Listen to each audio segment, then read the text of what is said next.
तुम इन्हें पैक करवा के उसी बाथरूम में भिजवा दो जहां मुझे मारा गया था। ये सुन के सारे लोग डर गए। सारे एपिसोड से थोड़ा अलग है और वो आपको आगे पता चलेगा। मसूरी में एक अबेंडेंट स्कूल है। इस स्कूल को कई सालों पहले बनवाया गया था। स्कूल से पहले यहाँ गवर्नमेंट कॉलोनियां बसाई गई थी और जो लोग यहाँ रहते थे उन्होंने अपने बच्चों के लिए स्कूल बनाने की रिक्वेस्ट यहाँ की गवर्नमेंट से की। गवर्नमेंट ने उनकी रिक्वेस्ट को हाथों हाथ लिया क्योंकि उन्हें लगा कि ये काम पहले हो जाना चाहिए था। और फिर कुछ सालों बाद यहाँ एक गवर्नमेंट स्कूल बनवाया गया। इस स्कूल में सेक्शन बने हुए थे, लड़कों के अलग और लड़कियों के अलग। स्कूल के बारे में कहा जाता है यहाँ की बिल्डिंग में कई लोगों ने एक सरकटा देखा है जो स्कूल की छत पर घूमता है। वहां की बाउंड्रीज पर पैर लटकाए बैठा रहता है। और ऐसी ही कई और कहानियां हैं इस स्कूल में सरकटे की। कहते हैं आसपास के लोग जब कभी देर रात यहां से गुजर रहे होते हैं या कोई अकेला जा रहा होता है तो स्कूल की बिल्डिंग की छत से कोई सरकटा आदमी उन्हें आवाज देता है। और जब कोई देखता है तो एक आदमी छत के कोने में खड़ा है और उसका सर नहीं है। ऐसी कई सारी कहानियां हैं यहाँ की। लेकिन ये स्कूल हमेशा से ऐसा नहीं था। कहा जाता है अंग्रेजों के जमाने में इस स्कूल का इस्तेमाल टॉर्चर जेल की तरह किया जाता था।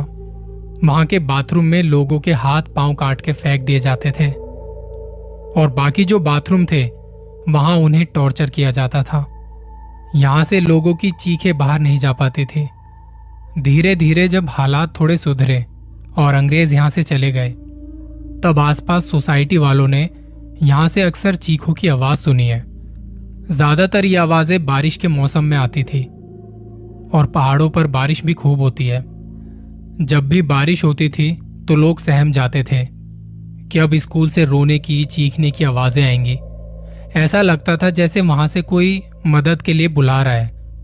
ना जाने लोगों को वहां कैसी कैसी प्रताड़नाएं दी गई होंगी, उन्हें टॉर्चर किया गया होगा। कहा जाता है जो लोग वहां मारे गए थे उनकी रूहें आज भी यहां पे भटक रही हैं। और शायद ये सरकटा भी उन्हीं में से किसी की रूह है जो आज भी भटक रही है। बारिशों के बाद यहाँ के लोग बहुत डरे रहते। वो स्कूल खौफ पैदा करने वाली चीखों से गूंज उठता था। वहां स्कूल में कई सारी खिड़कियां थी जो टूट चुकी थी। आसपास के लोग कभी उन खिड़कियों की तरफ नहीं देखते थे क्योंकि वहां पर उन्होंने कई बार रोते बिलखते लोगों को देखा है जो मदद मांग रहे होते हैं। ये स्कूल जहां बना है वो काफी खुला सा एरिया है।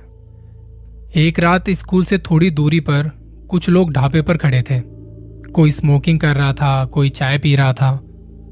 तब एक आदमी वहां आता है और वो कहता है कि मुझे 15 पान पैक करके दे दो, मैं पैसे लाना भूल गया हूं।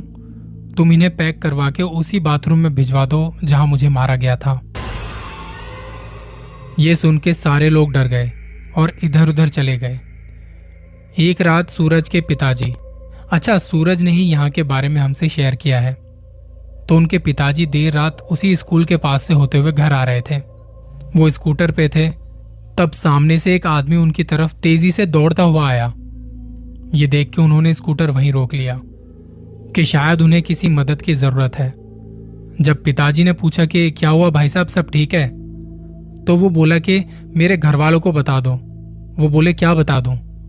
उन्हें ये बता दो कि मैं अभी भी उसी बाथरूम में हूं जहां उन्होंने मेरा गला काटा था।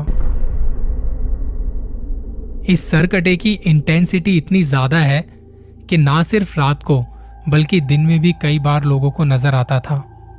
बच्चों को भी नजर आया है। स्कूल वालों ने वो बाथरूम बंद किया हुआ है, वहां पे कोई नहीं आता जाता। ऐसे ही एक दिन कोई बच्चा खेलते खेलते उस वाले बाथरूम की साइड चला गया कि वहां छिप जाऊंगा तो कोई देख नहीं पाएगा। तो वो भाग के उस तरफ चला गया जहां पे वो बाथरूम था। वो आगे पीछे देखता हुआ घूमता घूमता उसी बाथरूम की तरफ चल पड़ता है जिसका पता वो सरकटा अक्सर बताता था। अभी तक उस बाथरूम का दरवाजा भी लॉक नहीं था। बच्चा वहां पहुंचा और अंदर जाके उसने वहां की कुंडी लगा ली। किसी को नहीं पता उसके बाद क्या हुआ, बस बच्चे के चीखने की आवाज वहां सुनी गई। तब स्कूल के सिक्योरिटी गार्ड वहां पहुंचे, टीचर्स भी आए, और जब दरवाजा तोड़ा गया तो वो बच्चा जमीन पर बेहोश पड़ा हुआ था। किसी को नहीं पता कि इसके साथ हुआ क्या था। इस स्कूल में 2 शिफ्ट थे, इवनिंग और मॉर्निंग। एक शाम सिक्योरिटी गार्ड स्कूल को बंद कर रहा था और उसे पता था कि यहाँ पे एक सरकटा दिखाई देता है। वो बारी बारी से क्लासरूम बंद कर रहा था। एक क्लासरूम पे आके जब वो रुका और वहां का लॉक लगाना चाहा तो उसे ऐसा लगा जैसे अंदर कोई बच्चा बैठा हुआ है। शाम का वक्त था, अंधेरा भी होने को था, बाहर से रोशनी कम आ रही थी। जब सिक्योरिटी गार्ड अंदर गया तो ऐसे लगा जैसे हेड डाउन करके कोई बैठा हुआ है। वो थोड़ी दूरी पर था और उसने कहा कि तुम घर नहीं गए अभी तक? तो वो जो भी चीज थी उठ के बैठ गई और गार्ड उसके पीछे से खड़ा होकर देख रहा था। और जब वो चीज उठ के बैठी तो उसका सर नहीं था। ये देखते ही वो डर के मारे वहां से भाग गया। एक बार जब स्कूल सुबह खुलता है तो सबसे पहला बच्चा जब आया उसने आते ही पंखा ऑन किया, पर पंखा नहीं चला। अपना बैग रख के वो दोबारा से पंखे को ऑन करने लगा। पहले उसे स्विच ऑफ करता है, फिर ऑन करता है, और जैसे ही उसने पंखे की तरफ देखा कि वो चला या नहीं चला तो वहां एक आदमी लटक रहा था। उसके लंबे हाथ थे, इतने कि वो जमीन को टच हो रहे थे। उस आदमी की गर्दन नहीं थी और उसकी कटी हुई गर्दन से खून टपक के जमीन पर गिर रहा था। इसके बाद तो स्कूल में हड़कंप मच गया और बच्चों ने स्कूल आना छोड़ दिया। ऐसी ही कई सारी कहानियां आज भी यहाँ के स्कूल के बारे में कही जाती हैं। हालांकि मैं तो यहां से आपको बस कहानियां सुना रहा हूं। मैंने खुद तो जाके नहीं देखा, पर जिन्होंने देखा होगा, जिनके साथ ये हुआ है, उनकी क्या हालत होगी। अब यहां मेरे दिमाग में कुछ बातें आती हैं कि अगर वो सरकटा किसी टॉर्चर आदमी की रूह थी तो मुझे जहां तक पता है, जितना मैंने पैरानॉर्मल इन्वेस्टिगेटर्स को सुना है, जब एक रूह भटक जाती है तो उसके कुछ कारण हो सकते हैं। पहली बात तो ये कि किसी की रूह को पता नहीं होता कि वो रूह है। अगर वो भटकी हुई रूह है तो कई पैरानॉर्मल रिसर्चेज में ये बात सामने आई है कि भटकी हुई रूहों को ये पता नहीं होता वो रूह है, इसलिए वो भटकी हुई होती है। दूसरा, उनके भटकने की जो वजह है, जैसे अगर किसी इंसान की रूह घर में भटक रही है तो वो उस घर को नहीं छोड़ सकती। अगर वो रूह भटक रही है किसी इंसान की वजह से, जैसे किसी ने उसे मार दिया है, तो वो रूह उस इंसान के साथ अटैच है। वो इंसान जहां भी जाएगा वो रूह वहां जाएगी। वो कहते भी है ना कि किसी इंसान के साथ हॉन्टिंग हो रही है, तो ज्यादातर केसेस में रूह किसी इंसान के साथ अटैच हो जाती है। तो अगर तो रूह वहां स्कूल में भटकती है क्योंकि वहां पे उसका टॉर्चर हुआ है, तो वो वहां से बाहर नहीं जा सकती।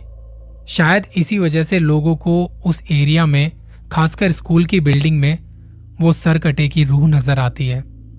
खैर, ये तो मेरा मानना था, बाकी आपको क्या लगता है कमेंट्स करके जरूर बताना।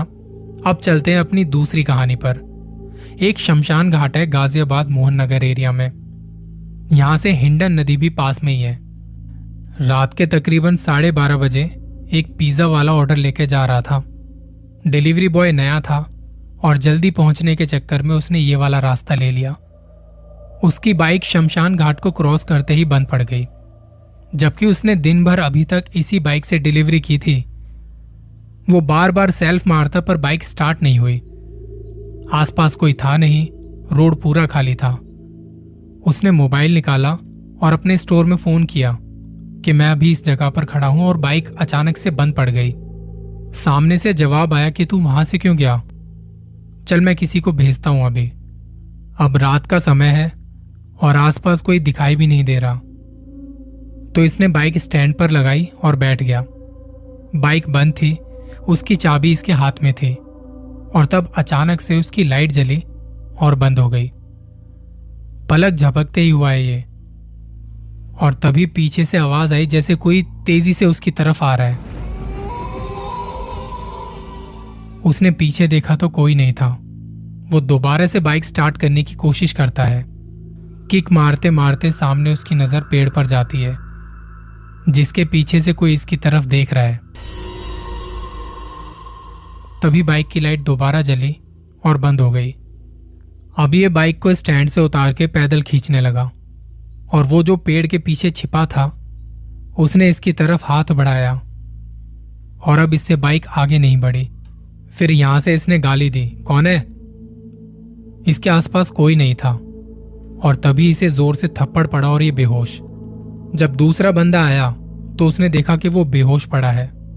उसने स्टोर में फोन किया और बताया कि वो यहां बेहोश है। तब वहां से 2 लोग आए और जब इसे होश आया तो पूछा कि हुआ क्या था। उसे कुछ नहीं पता था, पर उसके दाहिने गाल पर छपी उंगलियां सबने देखी और बाइक पर हाथों के निशान भी, जैसे किसी ने राख लगे हाथों से बाइक को छेड़ा है। एक्चुअल में जिसके साथ हुआ होगा हम इमेजिन भी नहीं कर सकते कि उस वक्त उसकी हालत क्या होगी। पैरानॉर्मल एनकाउंटर्स की ऐसी कुछ और भी कहानियां हैं। जैसे आजकल आपने इंस्टा पर कई सारी रील्स देखी होंगी जिसमें कई सारी चीजें यहां से वहां हो रही हैं, कुर्सियां खिसकने लगती हैं, स्ट्रेचर मूव होने लगते हैं। अक्सर कुछ फुटेज अस्पतालों से भी आती हैं जिसमें कुछ पैरानॉर्मल एक्टिविटी होती दिखाई दे रही है। अब ऐसी हर एक वीडियो को आप सच्ची घटना नहीं कह सकते और ना आप ये कह सकते हो कि वो झूठ है। ये चीजें बरसों से चली आ रही हैं। अस्पताल में आपने देखा होगा या सुना होगा, जब वहां डॉक्टर किसी डेड बॉडी का पोस्टमार्टम करते हैं तो उनके साथ जूनियर स्टाफ भी होता है जो डेड बॉडीज को यहां से वहां खिसकाते हैं। मैंने एक ऐसे ही बंदे से पूछा कि एक बात बताओ, मैंने कई जगह सुना है कि ज्यादातर मुर्दा घर में जिसकी ड्यूटी होती है रात को वो शराब पीते हैं, क्या ये सच है? तब उस बंदे ने मुस्कुराते हुए सीधा बोल दिया कि अगर शराब नहीं पिएंगे तो यहां एक रात भी रुका नहीं जाएगा। होश में रहते हुए कोई ये काम कर ही नहीं सकता। ये मुर्दों को चीरना, फाड़ना, सिलाई लगाना, उनको पैक करना, पैक करके वापस मुर्दा घर में रखना, फिर कोई डॉक्टर आए तो उसे मुर्दा घर से निकाल के देना, ये जितना साधारण काम आप समझते हो उतना है नहीं। अब यहाँ पे ये भी कहना सही नहीं है कि सब ऐसा करते होंगे। कई लोग होते हैं कमजोर दिल वाले और क्या पता उन्हें जरूरत पड़ती हो इस चीज की। कुछ सिक्योरिटी गार्ड्स भी मैंने देखे हैं जो रात की ड्यूटी में पीते हैं ताकि वो रात को काट सके, अपनी ड्यूटी कर सके। कोई किसी मॉल के बाहर खड़ा है जहां आसपास कोई नहीं, कोई रात को किसी पार्क के गेट के बाहर खड़ा है ताकि कोई अंदर जाके गलत काम ना कर सके। कोई किसी अबैंडेंड स्कूल के बाहर खड़ा है जहां की फीलिंग पॉजिटिव नहीं है। आप खुद भी किसी मुर्दा घर में जाके देखना और महसूस करना कि वहां की एनर्जी कैसी है। कुछ ही सेकंड में आपको लगने लगेगा कि यहां गलत फंस गए। पैरानॉर्मल एनकाउंटर के बारे में एक महिला ने भी बताया था जिनसे हाल ही में मेरी एक लाइव में बात हुई थी। वो किसी शमशान की देखरेख में लगी थी। मैंने पूछा कि आपको रात में कभी यहाँ पे कुछ एक्सपीरियंस हुआ है? उन्होंने बताया कि आजकल तो रात में शमशान बंद ही हो जाता है, ऐसा अलाउड नहीं है, अंदर भी नहीं जाने दिया जाता। फिर उन्होंने बताया कि जहां वो रहती हैं वहां 2 शमशान है, बच्चों के लिए अलग और बड़ों के लिए अलग, क्योंकि छोटे बच्चों को दफनाया जाता है। उन्होंने बताया कि कई बार जब मैं यहाँ रुकी हूं तो बच्चों के रोने की, खेलने की आवाजें आती थी, जैसे बच्चे वहां भाग रहे हैं। इस तरह का एक्सपीरियंस जरूर हुआ है। अब कहने को तो मैं ये भी कह सकती हूँ कि मैंने ये देखा वो देखा, पर जो है वो बता रही हूँ। ये चीजें होती हैं और सबके अपने अपने अनुभव हैं। कई अनुभवों को हम नकार नहीं सकते। काफी सारी चीजें पूरी नहीं हो पाती। आपने देखा होगा कितने सारे घर बनते हैं, करोड़ों की प्रॉपर्टी है, पर वहां उन्हें कोई खरीद नहीं रहा। थोड़े टाइम पहले मैं भी नोएडा में एक अबैंडेंड मॉल में गया था जहां मैंने देखा कि कितनी सारी जगह वेस्ट पड़ी है। ना तो वहां कंस्ट्रक्शन हो रहा है, ना वहां कोई आता जाता है, बस जगहें, बिल्डिंगें भूतिया बन के खड़ी हैं। ऐसी जगह पर आप जाओ तो आपको देखने से ही लग जाएगा कि कुछ तो गलत है। माना जाता है इन सबके पीछे एनर्जीज होती हैं, वरना कोई करोड़ों रुपया लगा के घरों को, बिल्डिंगों को ऐसे ही तो नहीं छोड़ देता। आप खुद भी एक बार गूगल पे सर्च करना, ऐसी कितनी ही खाली पड़ी जगह है जिनको कोई नहीं लेना चाहता। तो कहीं ना कहीं ये जो कहानियां हैं ये फालतू नहीं है। और इंसान जब तक है कहानियां भी रहेंगी, इनफैक्ट उनके जाने के बाद भी। तभी तो हमारे बड़े बुजुर्ग भी कहते हैं कि थोड़ा ध्यान से जाना, रात को यहां से मत जाना, वहां से मत जाना, मीठा खा के बाहर मत जाना, परफ्यूम लगा के मत जाओ। तो ये बहस तो कभी खत्म नहीं होने वाली कि भूत है या नहीं है।